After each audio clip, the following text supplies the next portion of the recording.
12월 21일 대림절 4주 예배를 시작합니다. 다 함께 일어나셔서 문례송 35장 1절 2절 부르시겠습니다.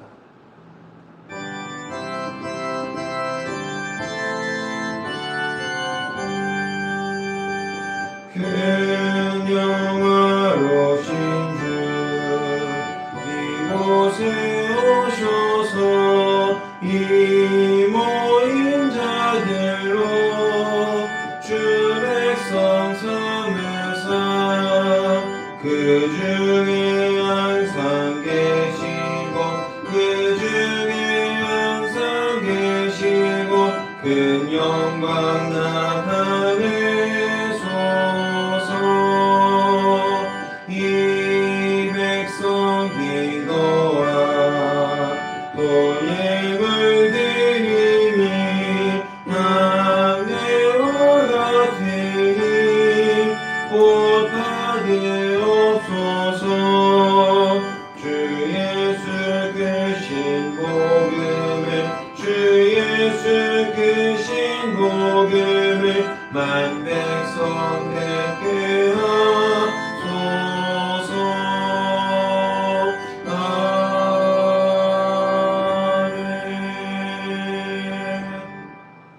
조용한 기도를 드립니다.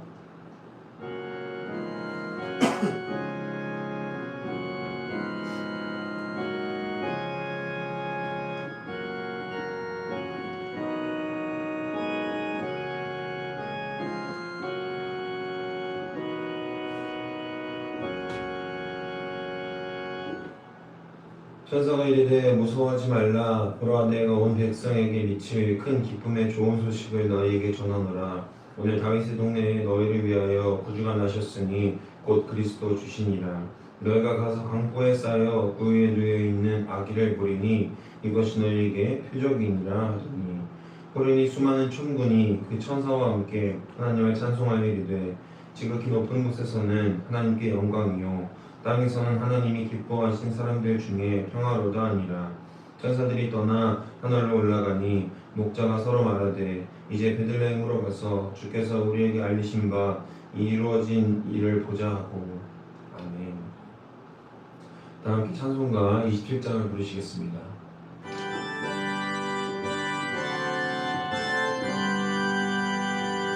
빛나고 높은 보좌와 그 위에 앉으신 주 예수 얼굴 영광이 해같이 빛나네. 해같이 빛나네. 지극히 높은 위엄과 한없는 자비를 그 천사 소리 합하여 늘 찬송드리네. 늘 찬송드리네. 영축을 나를 살리려 그 영광 떠나서 그 부끄러운 십자가 날 위해 지셨네. 날 위해 지셨네. 나 이제 생명이 있음은 주님의 은혜요. 저 사망 권세 이기니 큰 기쁨 넘치네. 큰 기쁨 넘치네. 주님의 보좌 있는데 전한 몸이 들어 그 영광 몸소에 올 때 내 기쁨 넘치니 내 기쁨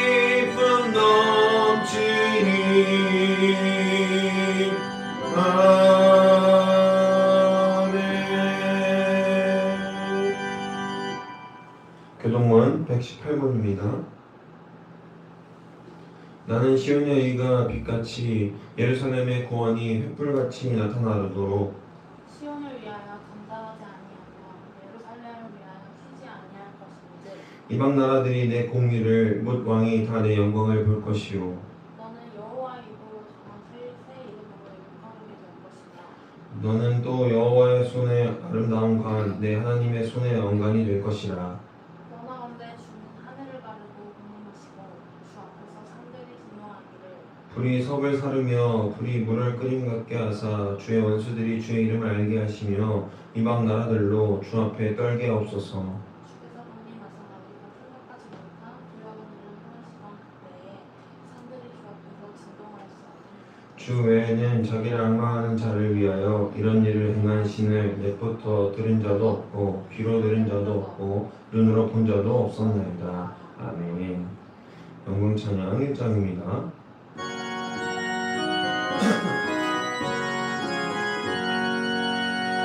만복의 근원 하나님 온 백성 찬송 드리고 저 천사여 찬송하세 찬송 성부 성자 성령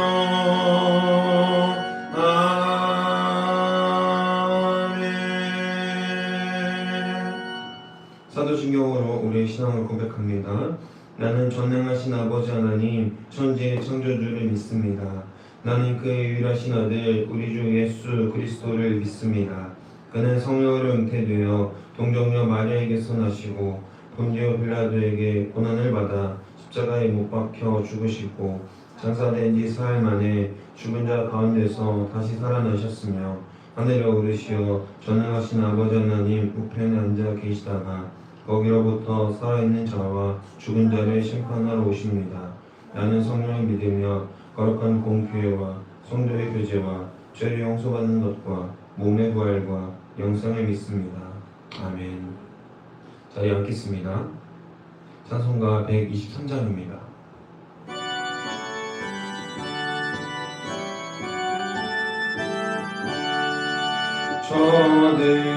저들에게 한밤중에 양틈에 자던 목자들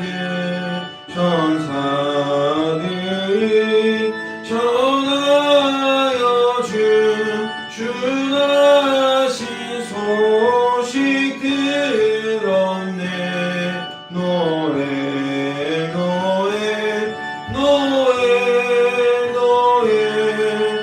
이스라엘 왕이 나셨네.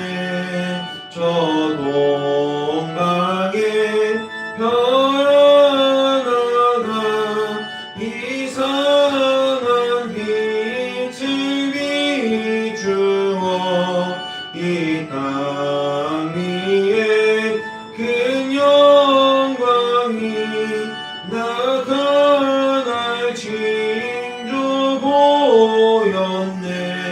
노래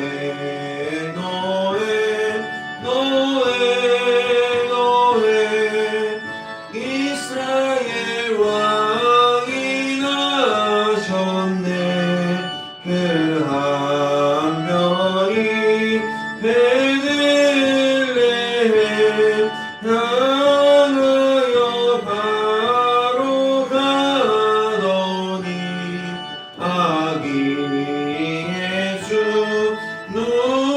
누신지 그 위에 오자 멈췄네. 노래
사랑의 주님 감사합니다. 날마다 주님의 은혜 가운데 있게 하시니 너무나도 감사합니다. 우리가 삶에 살아가면서 주님의 은혜를 잊고 또 주님의 크신 사랑을 못 사람들에게 전하기보다는 나 혼자만 알고 또 나만 주님께로 가면 되겠지 하는 안일한 마음과 생각이 있었습니다. 우리가 그 마음을 이제 내려놓고 주님 앞에 겸손히 나아갈 수 있도록 인도하여 주시옵소서. 2000년 전 이 땅에 겸손히 오신 그 아기 예수님을 이제 우리가 기쁨으로 맞고 온전히 주님 앞에 나아갈 수 있도록 붙들어 주시옵소서. 주님께서 오신 사명 그 일들을 우리가 생각하며 나아갈 때에 우리만 기쁘고 우리만 좋은 귀한 날로 보내는 것이 아니라 모든 사람들에게 그리스도의 나심과 또 그리스도의 오심 그리스도의 사랑을 온전히 전하고 함께 기뻐할 수 있는 귀한 날로 보내게 하여 주옵소서. 대림절 4조를 지킵니다. 주님께서 허락하신 기쁨을 우리 온전히 누리고 함께 나눌 수 있도록 우리에게 새 힘과 새 능력과 새 힘을 허락하여 주시옵소서. 주님께서 우리에게 허락하시는 귀한 일들을 기대하고 소망합니다. 다가오는 새해에도 주님의 은혜로 살아가게 하시고 그 은혜만을 누리며 또 따라갈 수 있는 우리 함께 가는 교회와 우리 모두가 될 수 있도록 인도하여 주시옵소서. 오늘의 예배를 모든 시간 모든 순서 주님께 맡겨드리오니 주님 홀로 영광받아 주시옵소서. 주님께 온전히 영광 올려드리길 원합니다. 이 시간 우리의 마음과 생각을 지키시고 주님 앞으로 인도하여 주옵소서. 감사드리며 이 모든 말씀 우리 주 예수 그리스도의 이름으로 기도합니다. 아멘. 하늘에 계신 우리 아버지, 아버지의 이름을 거룩하게 하시며 아버지의 나라가 오게 하시며 아버지의 뜻이 하늘에서 같이 땅에서도 이루어지게 하소서. 오늘 우리에게 일용할 양식을 주시고 우리가 우리에게 잘못한 사람을 용서하여 준 것 같이 우리 죄를 용서하여 주시고 우리를 시험에 빠지지 않게 하시고 악에서 구하소서. 나라와 권능과 영광이 영원히 아버지의 것입니다. 아멘.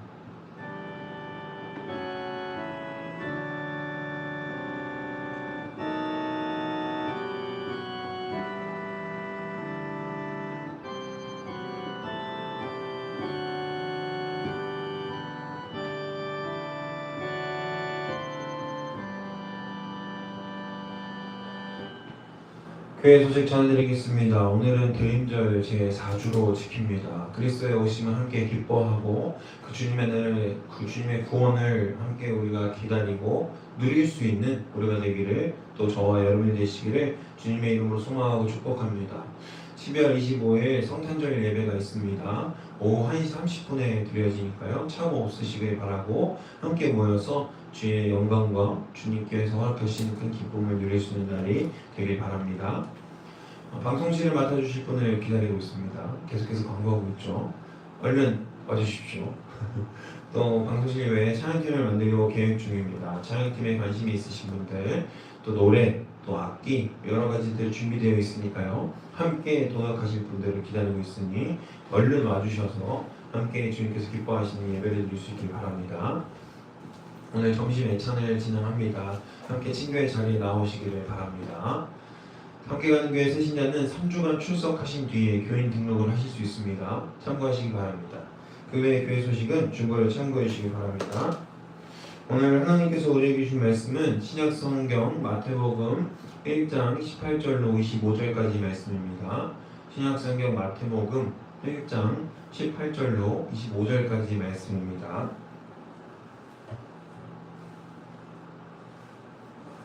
다 찾으신 줄 믿고 한 목소리로 다 함께 일어나셔서 주의 말씀을 한 목소리로 봉독하겠습니다. 예수 그리스도의 나심은 이러하니라. 그의 어머니 마리아가 요셉과 약혼하고 동거하기 전에 성령으로 잉태된 것이 나타났더니 그의 남편 요셉은 의로운 사람이라. 그를 드러내지 아니하고 가만히 끊고자 하여 이 일을 생각할 때에 주의 사자가 현몽하여 이르되 다윗의 자손 요셉아 내 아내 마리아 데려오기를 무서워하지 말라. 그에게 잉태된 자는 성령으로 된 것이라. 아들을 낳으리니 이름을 예수라 하라. 이는 그가 자기 백성을 그들의 죄에서 구원할 자이심이라 하니라. 이 모든 일이 된 것은 주께서 선지자로 하신 말씀을 이루려 하심이니 이르시되 보라 처녀가 잉태하여 아들을 낳을 것이요 그의 이름은 임마누엘이라 하리라 하셨으니 이를 번역한즉 하나님이 우리와 함께 계시다 하니라. 요셉이 잠에서 깨어 일어나 주의 사자의 분부대로 행하여 그의 아들을 데려왔으나 아들을 낳기까지 동침하지 아니하더니 나음의 이름을 예수라 하니라. 아멘. 오늘 말씀의 제목은 이해될 수 있는 복음이라고 한번 정해봤습니다. 여러분, 이 세상에는 많은 것들이 이해할 수 없는 것들로 이루어져 있죠. 아무리 많이 아는 과학자라고 해도 자신의 분야 외에는 잘 알지 못하고요.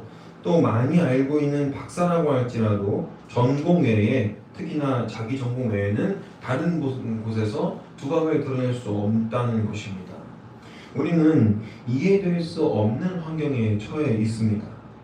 그래서 때로는 이해보다는 그냥 받아들이는 것이 아니죠. 포기하고 그냥 낭만하고 납득하는 것이 더 나은 선택일 때도 있죠. 그래, 어차피 힘드니까, 그냥 어차피 흘러가는 인생이니까 됐다라고 생각하면 말이죠. 이해라는 것은 무엇을 의미하죠? 제가 사전을 찾아봤는데요. 사전은 이렇게 설명하고 있습니다. 사리를 분별하여 해석함이라고 말해주고 있고, 두 번째 뜻으로는 깨달아 암 또는 잘 알아서 받아들임이라고 두 가지를 구분하고 있습니다. 이해는 어떤 물체나 사물, 사건, 사고 같은 것들을 분별하고요. 그것을 이 본인이 알고 있는 지식으로 해석하는 것을 의미합니다. 그 해석대로 받아들이고 사회적인 이해도를 기반으로 그것을 이해하게 되는 거죠. 두 번째는 깨닫게 되는 것인데요. 이 깨달음은 사회적인 통념을 바탕으로 자신의 구체적인 주장을 더하는 작업이라고 할 수 있습니다. 여러 박사들 그리고 신학자들이 이렇게 하고 있는 것들이 작업하고 있는 것이 바로 이런 작업이죠. 새로운 이해, 새로운 통념에 도전하는 것이라고도 할 수 있겠습니다. 이렇듯 저마다의 개인적인 이해와 사회적 이해가 상충될 때가 있습니다. 우리는 오늘 성경에서 보여주는 이해를 바탕으로 하나님께서 우리에게 어떤 기쁜 소식을 들려주시는지, 어떤 새로운 이해거리를 우리에게 주시는지를 함께 나눠보기 원합니다. 첫 번째, 이해되지 않는 것입니다. 오늘 본문에서 가장 본인의 상식을 넘어 이해할 수 없는 상황에 직면한 인물이 등장합니다. 누구죠? 요셉입니다. 우리가 바로 잘 알고 있는 요셉이라는 사람인데요. 18절부터 우리는 예수님의 탄생 설화를 듣게 되는데, 한 번도 임신하지 않은 자 마리아와 혼인하고 동거하지 않은 요셉 사이에서 오직 성령으로 잉태된 예수님이 찾아옵니다. 평범한 사람 요셉은 이 이야기를 듣고 이해할 수 없었습니다. 어떻게 결혼하지 않은 처녀, 버진이라고 하죠. 한 번도 남자를 경험하지 않은 처녀가 임신을 할 수 있단 말인가? 그렇다면 상식적으로 생각해 볼 수 있는 것은 상대방 쪽에 문란한 관계를 의심해 볼 수 있게 됩니다. 그걸 생각해 보게 되죠. 그리고 배신감도 들 것입니다.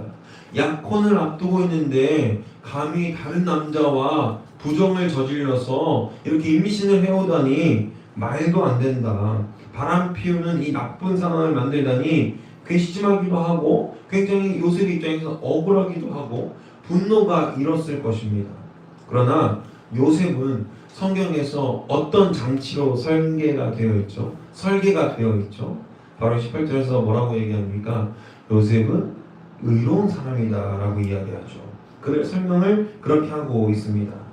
요셉의 성격과 그의 품성을 그대로 드러내 보여주고 있죠. 그래서 요셉은 이 일을 드러내지 않고 조용히 끊어내려 합니다. 성경은 그렇게 기록하고 있죠. 요즘 말로 하면 바보, 조금 더 심한 말로 얘기해 볼까요? 호구라고도 할 수 있죠. 그것도 아니라면 정말 마리아를 사랑했지만 이 배신감으로 인해서 보내줄 수밖에 없었던 로맨티스트라고 해야 될까요?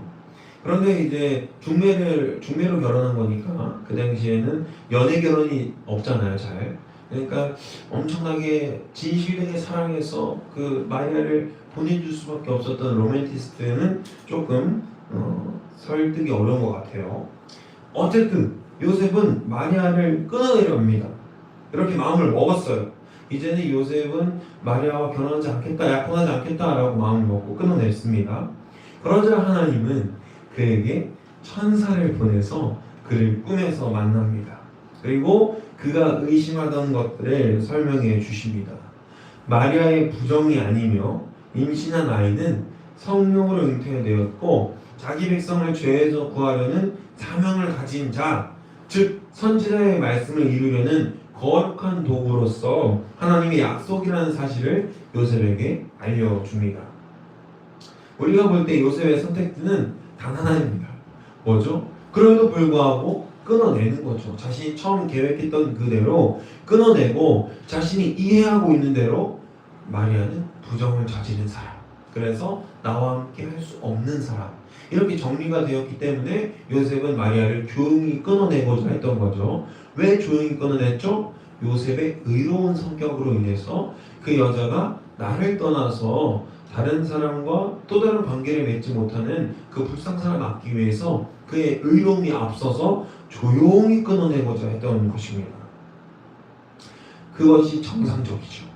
이해가 될 수 있는 범위입니다. 당연히 이해되는 일이죠. 누가 그에게 손가락질을 할 수 있겠습니까? 누가 그를 정죄할 수 있겠습니까? 그의 태도는 즉히 정상적이고 이해될 수 있는 행동입니다. 그러나 그는 24절에서 이렇게 행동합니다. 요셉이 잠에서 깨어나 주의 사자의 분부대로 행하여 그의 아내를 데려왔으나 그리고 나서 또 이해할 수 없는 행동을 합니다. 이해할 수 없는 일들을 진행하죠. 여러분, 이런 말도 안 되는 일을 할 수 있는 이 이상한 일을 진행할 수 있는 저희가 무엇일까요? 사랑하는 여러분, 성경은 요셉을 처음부터 뭐라고 설명하고 있죠? 의로운 자라고 설명합니다. 더한 설명도 없이 그는 의로운 자라고 설명을 하고요. 예수님의 서사로 바로 넘어갑니다. 이 의로움에 대해서 한번 생각해 봤습니다.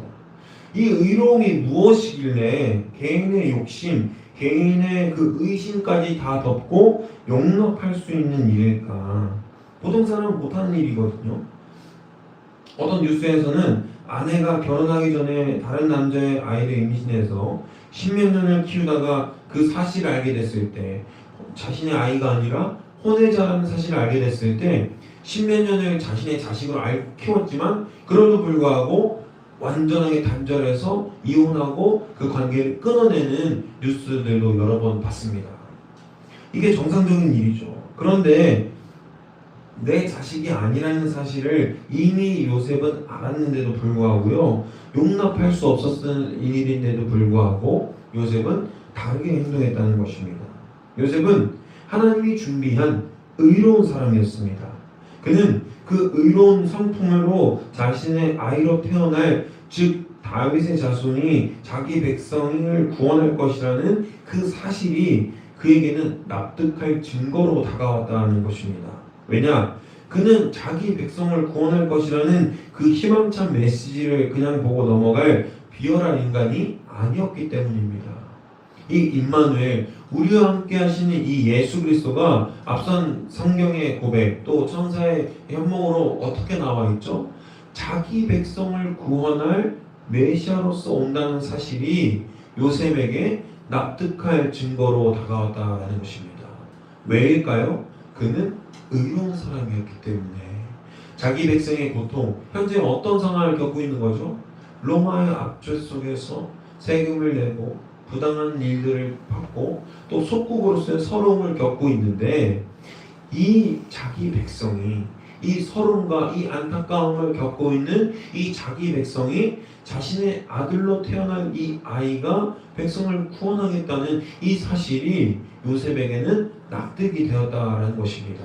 더불어서 하나님께서 준비하신 그의 의로운 성품은 더할 나위 없이 이 점을, 이 사실을 납득하기에 이르렀다는 것이죠.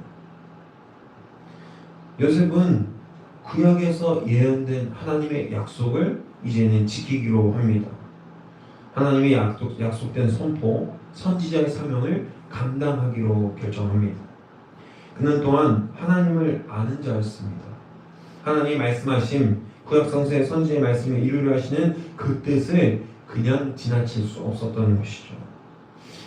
여러분, 우리도 마찬가지의 상황을 직면할 때 어떤 기분을 느낍니까? 여러분만이 할 수 있다면, 나만 할 수 있다면, 그 다른 사람, 내가 하면 다른 많은 사람들이 큰 도움을 받는다. 그런 말을 들으면 저는 싫어요. 저는 하기 싫고 나는 감당할 수 없어요. 다른 사람 찾아보세요. 라고 쉽게 끊어낼 수 있을 것 같습니까? 아니죠. 보통의 대부분의 사람들은 정상적인 도덕교육과 정상적인 사회교육을 받은 사람들은 남을 위해서 헌신하려는 마음이 분명히 있습니다.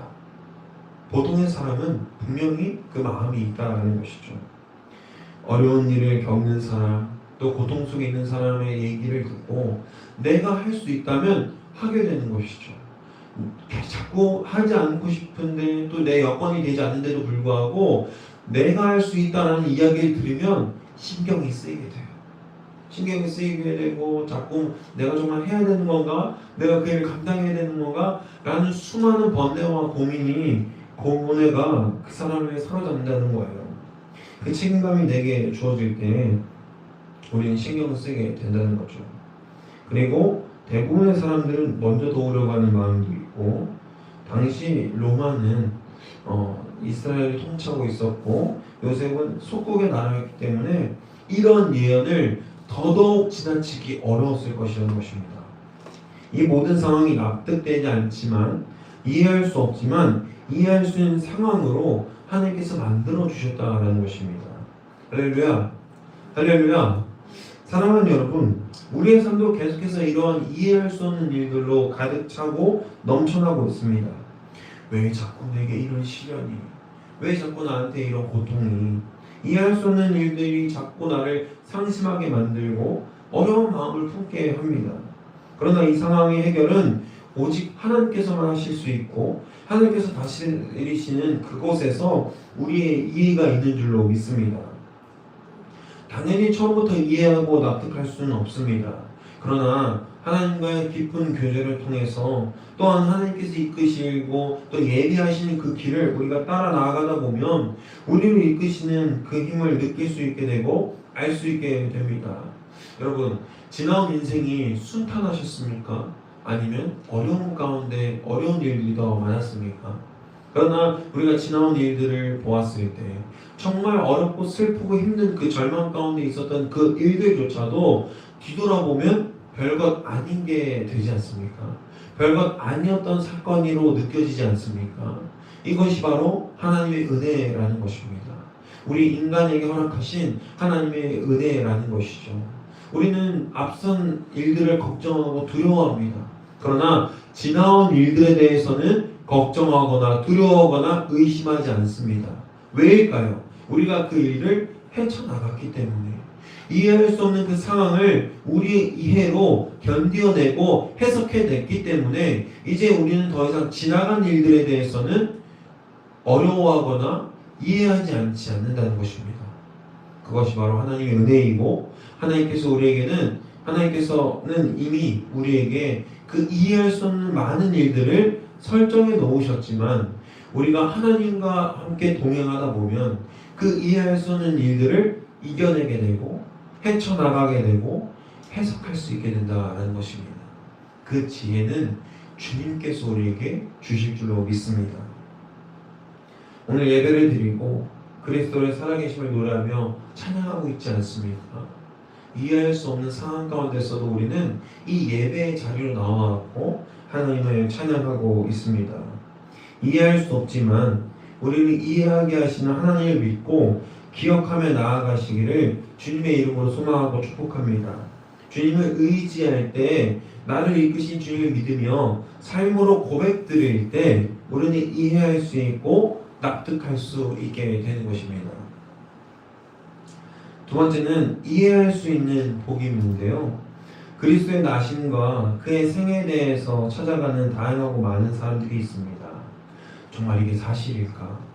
이게 있었던 일일까? 대부분의 사람들은 쉽게 진리를 얻고 싶어 하고 도달하고 싶어 합니다. 그러나 진리는 우리가 잘 알고 있듯이 3분 요리 레시피 같은 것이 아니죠. 가벼운 레시피는 깊은 맛이 없습니다. 반면에 누구나 따라할 수 없는 셰프의 레시피는 그 셰프가 내고 싶어하는 맛과 고유한 깊이가 있습니다. 그래서 셰프의 요리는 값이 나갑니다. 요즘에 흑백 요리사 2가 굉장히 성황리에 방영하고 있죠. 거기 나오는 안성주 셰프가 미각이 정말 뛰어난 사람이라고 하더라고요. 그래서 그 사람이 셰프가 의도하는 바, 어떤 맛을 낼 건지, 또 어떤 텍스처를 소비자가 먹었을 때 느끼게 할 건지에 대해서 굉장히 많이 정통하고 생각을 많이 하는 것 같아요. 그래서 어떤 파인다이닝 셰프가, 어떤 출신 셰프가 이런 요리를 냈을 때는 아주 집요하게 물어봅니다. 파인다이닝 셰프라고 하면은 심사가 되게 엄격해져요. 이 칼질은 왜 이렇게 했나요? 이 면의 텍스처는 왜 이런가요? 어떤 순서로 먹어야 하나요? 엄청나게 엄격하게 봐요. 그리고 그 셰프가 내고자 했던 맛의 설명을 들으면서 당신이 내려고 했던 그 맛을 정확하게 냈다. 그래서 합격이다. 이렇게 얘기해 줍니다. 반면에 일반 가정식 어떤 일반 식당을 운영하는 사람들에 대해서는 그렇게 엄격하게 물어보지 않나요? 먹고 나서 이분하게 익었습니다. 맛이 아주 이분합니다. 라는 이런 유행어죠. 이렇게 얘기하면서 정확하게 잘 조리가 됐다라고 이야기하면서 생존을 주는 모습을 볼 수 있습니다. 제가 한 분석이 맞을 겁니다. 여러분들도 한번 재밌게 보시면 좋을 것 같고요. 재밌더라고요. 그만큼 셰프가 하는 건 그만한 노력과 그 깊이가 그 고단한 상황이 엄청난 심혈을 기울인 노력이 있다라는 것입니다. 그래서 진리가 가볍지 않다는 거예요. 진리는 가볍지 않습니다. 여러분 왜 이야기를 했냐? 계속해서 사람들은 쉬운 걸 찾죠. 쉬운 걸 따라가려고 합니다. 예수는 역사다라는 책을 쓴 저널리스트 리스트로벨은요, 평생 무신론자로 살아갈 사람이었습니다. 그러나 그는 진리를 탐구했고 예수에 대해서 관심을 가지기 시작했습니다.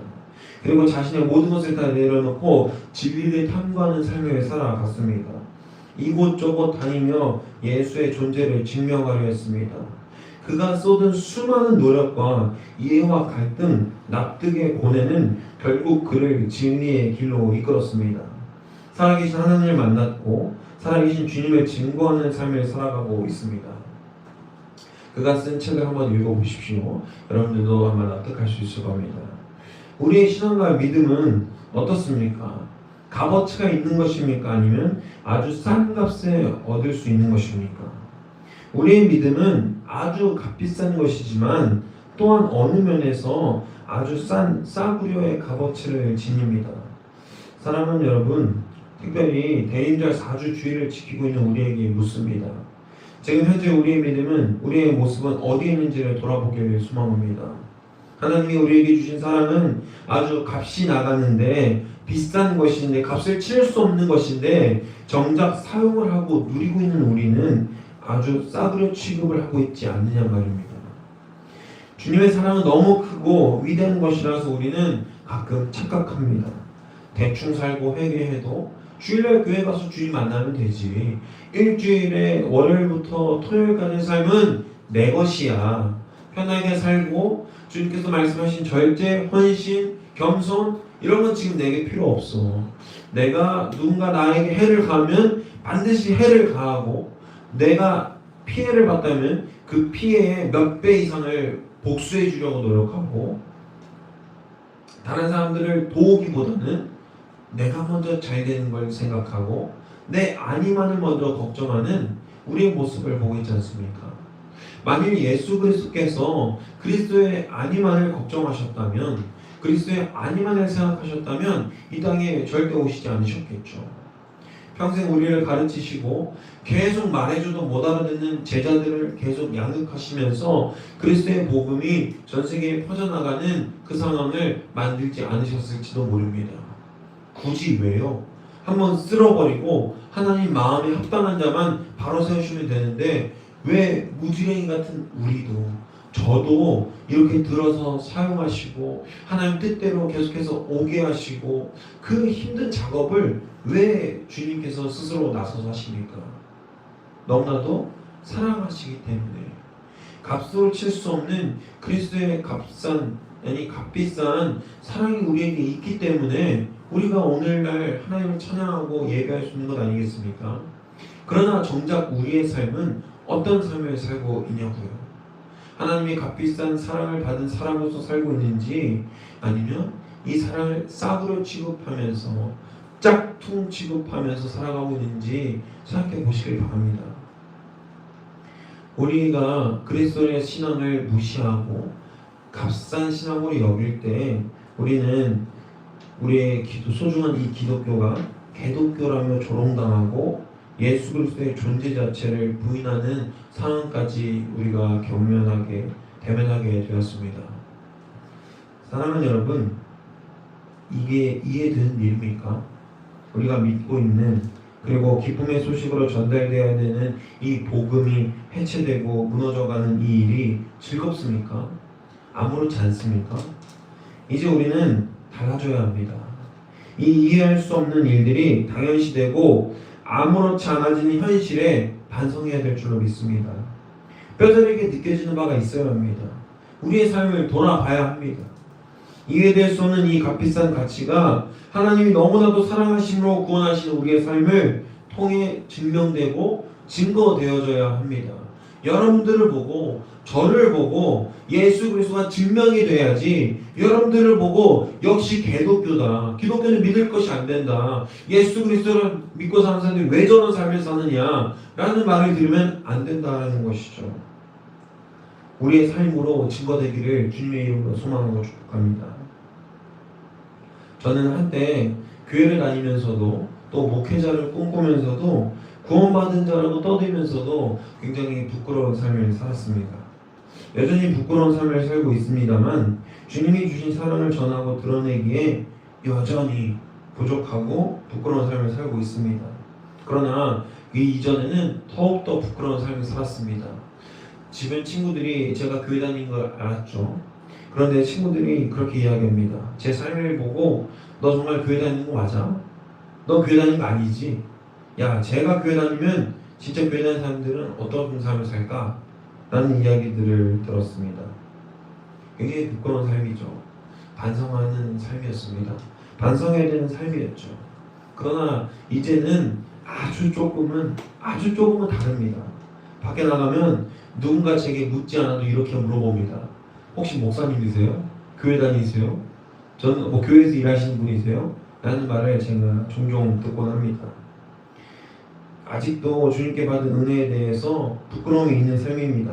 그래도 아주 조금은 주님의 사랑을 드러내는 삶으로 가고 있다, 그렇게 확신합니다. 저는 여전히 부끄러운 자이고 하나님의 사랑에 가까이 갈 수 없는 죄인 중에 죄수지만 그럼에도 불구하고 주님은 이해할 수 없는 사랑을 제게 허락하셨고 지금도 충분히 과한 사랑을 받고 있다 확신합니다. 이러한 확신으로 저는 목회할 수 있고 그리스도의 사랑을 전하기 위해 노력하고 있습니다. 사랑하는 여러분, 여러분이 드러내 보이시길 바랍니다. 그리스도의 사랑이, 그 구원하심이 우리의 삶을 통해서 드러날 수 있기를 주님의 이름으로 소망하고 축복합니다. 주님이 우리에게 허락하신 그 귀한 사랑을 전할 수 있는 우리가 되시리다. 말씀을 정리합니다. 사랑하는 여러분, 평생토록 유대교로 살아갔을 사람, 그리고 평생토록 자신이 배우고 이해한 것으로 살아갔을 바울이라는 사람의 인생을 한번 생각해 보십시오. 아무 걱정 없이 살 수 있었던 그는 예수 그리스도를 만난 이후로 완전히 다른 삶을 살아갑니다. 그는 로마서 1장에서 자신의 사명을 분명히 하죠. 로마서 1장 1절 제가 읽습니다. 예수 그리스도의 종 바울은 사도로 부르심을 받아 하나님의 복음을 위하여 택정함을 입었으니, 하나님의 복음을 위해 택하심 받은 바울은 구체적으로 예수 그리스도의 정체를 설명합니다. 육신으로는 다윗의 혈통이며 성결의 영으로는 죽은 자들 가운데서 부활하사 능력으로 하나님의 아들로 선포되신 분이며 선지자들을 통해 미리 성경에서 약속된 분이라고 설명하고 있습니다. 바울의 이 고백은 도저히 이해할 수 없는 자신의 이해를 딛고 그리스도를 만남으로 인해 깨달아 알게 된 사실입니다. 그러나 바울 혼자서 알게 됐을까요? 바울은 똑똑하니까 그냥 한번 들으면 알게 된 걸까요? 여러분, 유대교랑 기독교는요 근본적으로 달라요. 비슷한 것 같죠? 나중에 우리가 또 설명할 수 있는 시간이 있으면 좋겠지만 어쨌든 유대교는 여전히 예수 그리스도를 신으로 인정하지 않습니다. 유대교 성경 그 구약에서 인정하는 여러 가지 증거들이 있는데 그 증거들이 예수 그리스도에 의해서 나타나야 되는데 나타나지 않은 거예요. 그래서 유대교 사람들은 아직도 메시아를 기다리는 겁니다. 메시아가 오면 세상에 완전한 평화가 오거든요. 이유 없는 평화가 오기 때문에 유대교 입장에서는 아직도 여전히 전쟁이 극심하고요. 전쟁과 고통과 기아 여러 많은 사람들이 슬픔 속에 울부짖고 있는 상황이 반복되고 있죠. 그렇기 때문에 유대교에서는 기독교를 인정하지 않는 겁니다. 예수를 인정하지 않는 겁니다. 그런 교육을 받아온 바울이 예수 그리스도를 만난 다음에 바로 기독교를 전향했다? 이거 이해할 수 없는 일이죠. 말도 안 되는 일인 거예요. 그런데 바울은 그 일을 해냅니다. 누구 때문에요? 그가 예수 그리스도를 만난 다음에 다메섹에서 예수 그리스도를 만난 이후에 그의 시력이 멀어버리죠. 그리고 그를 찾아온 사람들 아나니아와 또 여러 가지 바나바 공동체가 그를 거둬줍니다. 그리고 4일 동안 눈이 뜨기 이전 그때 동안 그 기간 동안 계속해서 바울과 공동체가 동행하며 예수 그리스도를 알아가는 과정을 거칩니다. 할렐루야, 할렐루야. 여러분 이해될 수 없는 것들이 있습니까? 고통 속에 사무치고 있습니까? 교회로 오십시오. 여러분들을 맞아주고 여러분들을 사랑해주고 여러분들에게 그리스도와 동행할 수 있는 방법을 알려주는 사람들이 여전히 많이 있습니다. 여전히 교회는 아프고 힘들고 어려운 상황 가운데 있지만 그럼에도 불구하고 그리스도의 사랑을 진실되게 전하기 위해서 노력하는 자들이 있습니다. 개독교라고 욕먹고 있는 상황 가운데에서도 실제로 개독교라고 말하고 있는 조롱 듣는 그 일을 하고 있는 목회자도 있을지도 모릅니다.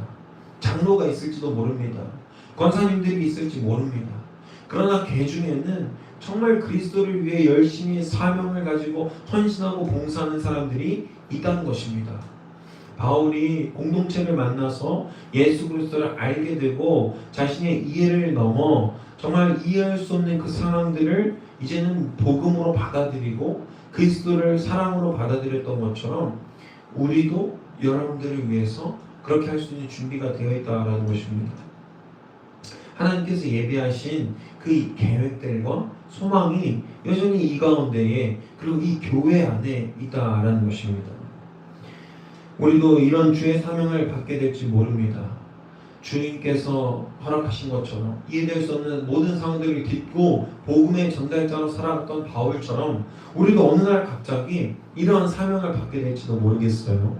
그런데 아무도 모르는 그 상황 가운데에서 주님께서 여러분들을 필요하다고 하실 때 이해될 수 없지만 땡땡아 내가 너를 찾고 있다 너가 너를 부르고 있다 라고 말씀하시는 그 주의 음성이 들릴 때 주저하지 마시기 바랍니다. 하나님께서는 우리를 향한 길을 예비해 두셨고 그에 맞는 동역자들도 다 준비해 놓으셨습니다. 우리의 이해가 아니라 하나님의 도움과 능력으로 바로 설 때 우리는 비로소 하나님의 복음의 전도자로 그리스도의 사랑의 증거자로 세워질 줄로 믿습니다. 바라기는 저와 여러분이 우리의 이해와 사고에 사로잡혀서 진리를 잊어버리고 배척하기보다는 이 어려운 진리의 길과 소망의 길을 똑바로 바라보고 남들과 다른 삶을 살아갈 수 있는 우리가 되기를 주님의 이름으로 소망하고 축복합니다. 하나님께서 우리를 도와주실 것입니다. 그 능력의 오른팔로 하나님 앞에 바로 설 수 있기를 다시 한 번 더 주님의 이름으로 소망하고 축복합니다. 기도하겠습니다. 사랑의 주님 감사합니다. 주님께서 너무나도 사랑하시는 예수 그리스도를 우리에게 보내주신 이 날을 우리가 함께 기념하고 지킵니다. 대림절 4주 주님 우리가 기억할 것은 그리스도의 사랑밖에 없는 줄로 믿습니다. 이 이해될 수 없는 복음이 우리에게 이제는 이해되기를 소망합니다. 우리에게 이해시켜 주셔서 지혜와 힘과 능력을 주셔서 하나님의 소망으로 바로 설 수 있는 우리 모두가 될 수 있도록 주님 역사하여 주시옵소서. 주님의 이해로 나아갈 때 주님께서 우리에게 허락하시는 귀한 능력을 가지고 바로 설 수 있게 하시고 주의 소망을 다른 이들에게 전할 수 있는 귀한 힘과 능력도 허락하여 주시옵소서. 여전히 이 세상이 아프고 어려운 현실 가운데 있습니다. 주님께서 왜 일하시지 않는지 그 어려운 이해가 우리에게 있습니다. 주님 납득하게 하시고 우리를 이해시켜 주셔서 하나님의 일꾼으로 바로 설 수 있도록 인도하여 주시옵소서. 감사드리며 이 모든 말씀 우리 주 예수 그리스도의 이름으로 기도합니다. 아멘. 우리 다 함께 나의 모습 나의 소를 찬양하며 봉헌하겠습니다.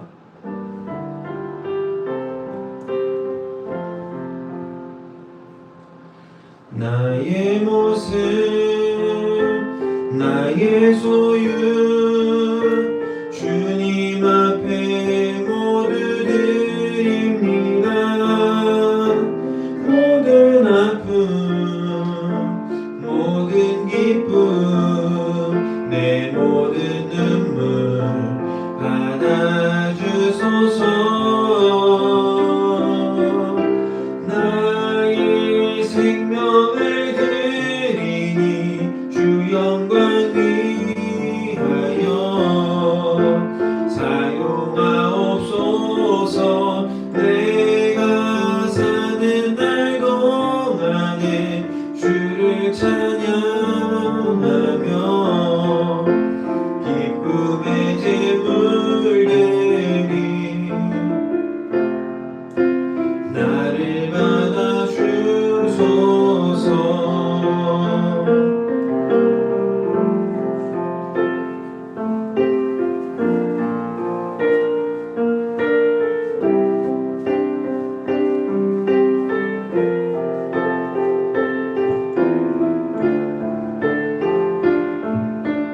모든 계획 내 손과 마음 받아주소서.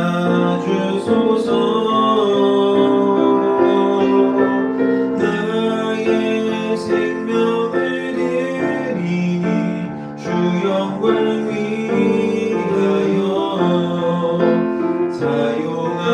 사용하옵소서. 내가 사는 날 동안에 주를 찬양하며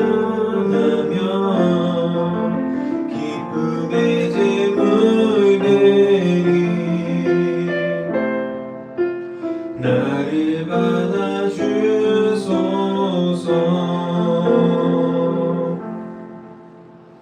봉헌 기도합니다.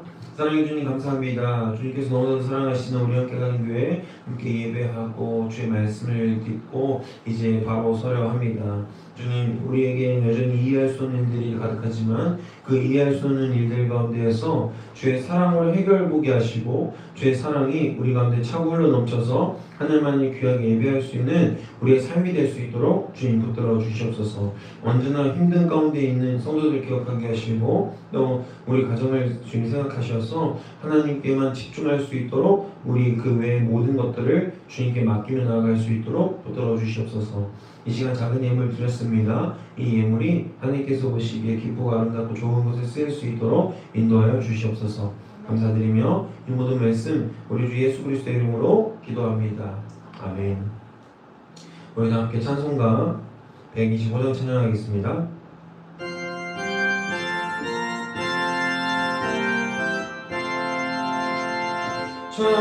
천사들의 노래가 하늘에서 들리니 산과 들이 기뻐서 메아리 쳐울린다.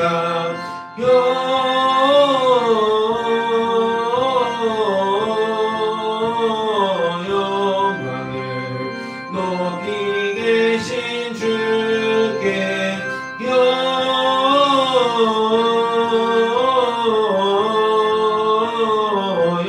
영광을 높이 계신 주님께.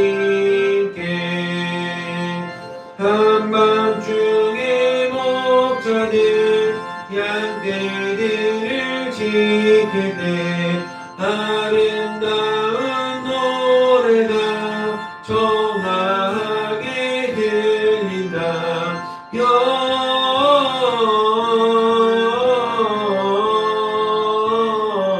영광을 높이 계신 주께 영광을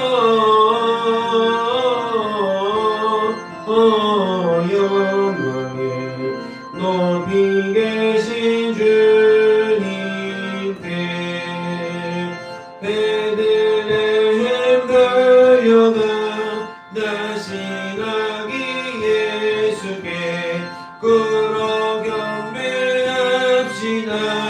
환생하신 아기께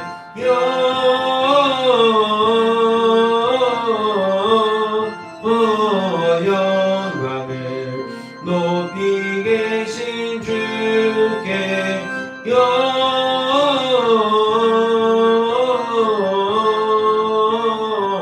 영광을 높이 계신 주님께 그 유한에 누이신 어린 아기 예수께 우리들과 함께 기쁜 찬송 부르자.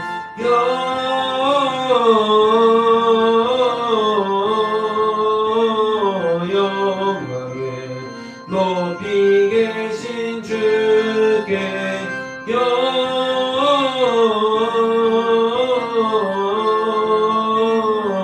영광을 높이 계신 주님께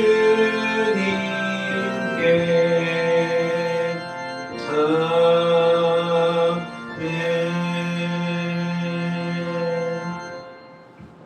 우리 평안히 인사하겠습니다. 함께 가는 교회가 됩시다. 함께 가는 교회 합시다.